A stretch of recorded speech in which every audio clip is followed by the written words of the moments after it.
Hey guys, RTT back here for that video. Guys, today we're talking about the Surface Duo 2. It's probably not the Surface Duo 1. But with that being said, the Duo 2 did just get an update. We talked about it last night. And today's video, I want to break down about that update, show off the phone app features. What does this mean going forward for Microsoft and all that kind of good stuff. So let's go ahead and get right into it. Starting off right away, yes, this is your phone app right here. This can be used with the Z Fold 3, Surface Duo 1, Surface Duo 2, and a lot of other cell phones. It's a way to connect your phone to your computer. Now, some phones have more features than other phones. That's just how it really works. But when the Surface Duo 2 did first come out, they showed off a lot of features that let you be able to use your phone app with the Surface Duo 2 to connect very well. So it's a seamless connection from your PC to your Duo 2 without any hassle at all. Now we are 6 months later and Microsoft has finally went ahead and gave us those features with the January updates. Well, a lot of people are excited about the January update because it gave us a lot of features that have been just simply missing from the Duo 2 when they were promised at launch. With that being said, we'll talk about that whole entire thing in a second. Let's talk about the new features you can do with your phone app. So first off, if you did not know, you can go ahead and make calls from your phone app. You can call people from your computer that would be using pretty much controlling your cell phone and talk to them on the phone like normal while being on your computer. It's a really cool addition / feature. But the biggest thing with the new update is going to go ahead and be they changed the whole entire interface of your phone app. So what it used to be is when you go ahead and got onto this, you would see instantly your phone screen. So whatever my Duo 2, I would see right here on the actual phone screen. Now how it works is you have to go ahead and go to the left-hand corner here and you click on this. Now once I click on that, you can see I have my phone screen right now. Now in the past, you were able to still actually control your phone while being able to do this. They took away that ability completely. So you can see right now, it says I cannot use my phone screen unless I swipe left or right to get out of this mode. If I'm still in this mode, I cannot use my phone at all. I think that's a definite downside, and I don't really like that much. So now I have my phone screen up. Again, I can go ahead and swipe left. I can swipe right. No big deal. No issue at all. It's a little bit laggy and slow, and I'll definitely say they need to update the fluency of this so you can actually make it a lot more, better. Also, while you're doing this, you have to have your phone open, and yes, it will be using your battery. So kind of a downside for that. So we go ahead and scroll down. You can see we can open up anything we want. So we can open up settings, no issue at all. Close that, and a little glitchy. Like I said before, it's not perfect, but it's still really cool concept, really cool idea. You can just go to wherever, go to YouTube, all that kind of good stuff. Now, the new feature, because that's not new at all. That's actually a returning feature that you could use with your phone app before. It's just a little bit different and changed. Now, the cool thing now is you can actually launch any Android application from your computer that is running on your cell phone. So this does include Instagram, does include Snapchat, includes Kindle, as you guys can see right here. Let me go ahead and pull this up for you. I go ahead and open up app, and bam, now my Kindle app is open on my PC, and I can go ahead and take a look.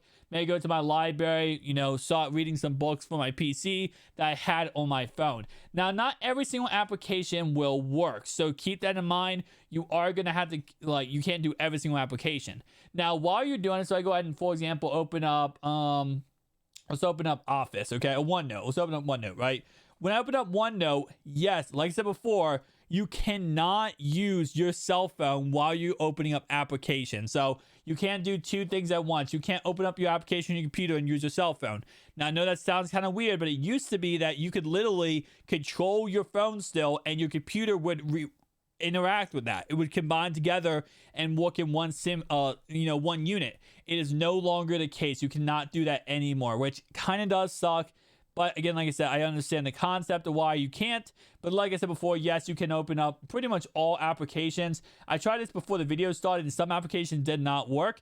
But the phone app actually did not work, and now it works now. So it actually might have been fixed. There might have just been a glitch that was going on for me. And actually, no, it's not. So for example, Spotify is not working for me. So not every single application will open up.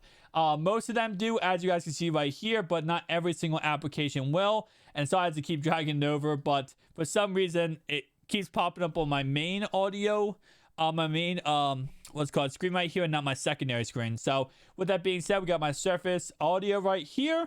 And that is that. And then keep just going through it again. Like I said, you guys pretty much get the picture, right? it is every application you can open up. Now, why is this important? Why is this actually necessary? Because, most time you're going to just be opening an application on your phone. Why does it care that you can open up on your computer? Well, for example, if you are using this phone as more a business professional, or let's say, for example, you use it for your work, it would be nice to be able to go ahead and just pull up your email on your computer, on your monitor, instead of having it on your phone screen. Also, again, if you are an artist and you like to draw, obviously being able to pull it up on your actual home screen. Now, I will say the lagginess of it and the non-fluentness of it will take away from all that, and that will actually hinder it / hurt it. So I really will say, overall wise, I wish Microsoft would make this more fluent, because if you are going to use this as a concept of you can literally have your phone on your screen on your computer and use it fluently, then you got to make it fluent as much as possible. Another issue I've had before, now I don't have this too much, but there have been disconnects that have happened between my phone and my computer, and I have to go ahead and reconnect it real fast. And it doesn't take it's not a long process, but let's say, for example, you are typing up something. Let's say you're typing an email, or you're writing a paper for, school, and you have it set up like that, and then bam, that disconnect happens. Again, like I said, the lagginess is something they have to go ahead and control, because this is a really good step forward. And that's what I want to talk about next. Is going to be the idea and the facts that, and by the way, you can also look at your photos, your application notifications. You can control your phone all you want right there. Again, like I said, you can also pull up your phone right here. So let's talk about, what does this mean for Microsoft moving forward? Because obviously, yes, they hit it out of the park with the Android 11 update. They also hit it out of the park with the Surface Duo 2 January update. So does that mean that now Microsoft's in the good graces of everyone in the community? And the quick answer to that is absolutely no. I think we still, as a community, got to understand and realize that this company did promise Android 11 way back before December 31st update. They promised this exact update to be coming sometime before the Surface Duo 2. If you guys have seen my content, we've been talking about it in, March, April, May, June, July, August, every single month. There was promises that we would get the Android 11 update on the Surface Duo 1.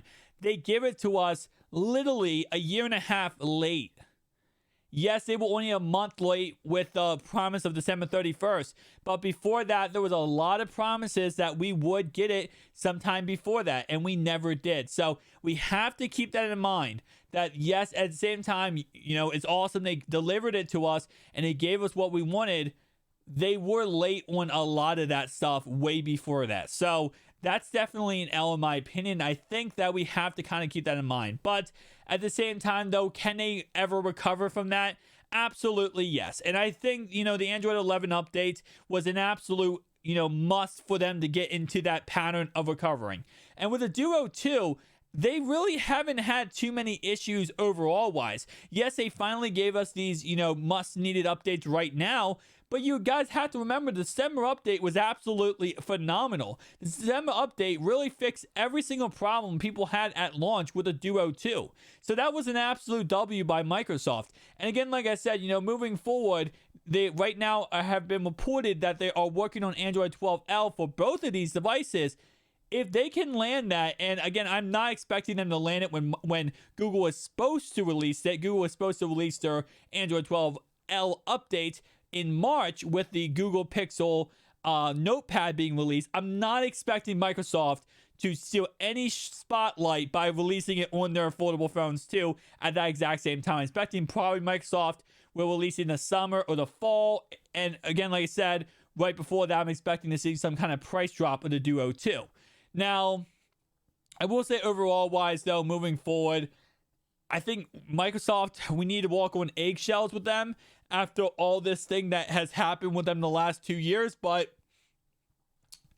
Android 12L is really just the recovery here. And I think that's the time where we see it, get better, and we see Microsoft really push toward a better future for the Duo 2 and the Duo 1 and 2.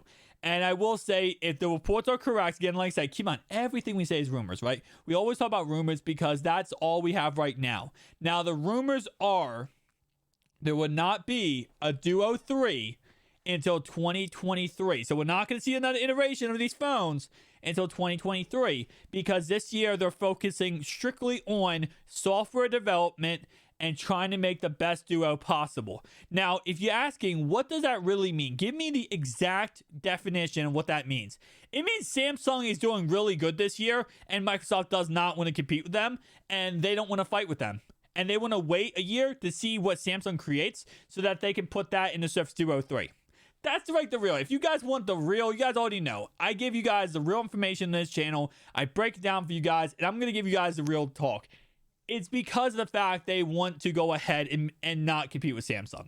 That's like the number one actual reason. The number two reason is, yes, they do want to work on software, because I guarantee you Microsoft, yes, a lot of people say like, oh, they don't care about the Duo 1. They do care about their devices. They want to make money. They're in the business to make money. And at the end of the day, they produce a certain amount of units of the Duo 1 and the Duo 2, where if they didn't produce enough, they would be sold out right now, and it would be impossible to get them. But because they produce enough units, they spent that money to produce these units. They want to sell those units, right? They produce money to, get the advertisements out there and give reviewers these units. So because of that, they do care. But at the same time, though, we're going to see how much they care moving forward when it comes to Android 12L. And I do believe Android 12L will come to both of these devices. If Android 11 came to this device, it's going to get 12L. And if that's the case, we're probably going to see one of the best, comebacks of any cell phone company, or any tech company, when it comes to affordable cell phones. And I'm really excited for that. And again, like I said, once we get Android 12L, we get any kind of update, you guys already know I'm going to be covering the channel, talking about it and breaking it down, because it's going to be an interesting year. Make sure you hit the like and subscribe button. I'll see you guys in the next one. Peace out.